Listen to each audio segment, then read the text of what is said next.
Адамда 12 жүйе болады. Соның бірі лимфа жүйесі, яғни сіздің ағзаңыздан шлак токсиндер, мусорларды шығарып отырған жүйе. Ол жүйенің насосы жоқ. Қан айналым жүйесінің насосы ол жүрек, қанды айдайды. Бірақ лимфа жүйесін жүргізіп отыратын ол қимыл. Біліп алыңыз, егер сіз бұлшық етпен жұмыс істемейтін болсаңыз, сіздің ағзаңыз тазаланбайды. Тазаланбаған ағза ауырып бастайды. Енді мына жаттығуды жасайсыз, азында ерте тұрдыңыз ба, бірден мынаны жасап жіберіңіз. Мынау осы лимфа жүйесін іске қосады бірденнен. Алыңыз да, міне, өстіп өте жеңіл, тастап өзіңізді, өстіп секіріңіз. Міне, осылай міне. Міне. Секіріп болғаннан кейін мынаны жасап жіберіңіз.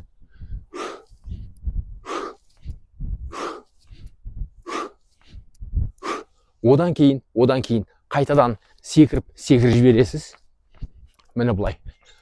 Сөйтесіз де қолды кәдімгі міне. Одан кейін ең үйренетін жаттығу мельница дейді. Осыны жасаңыздар, міне. Міне.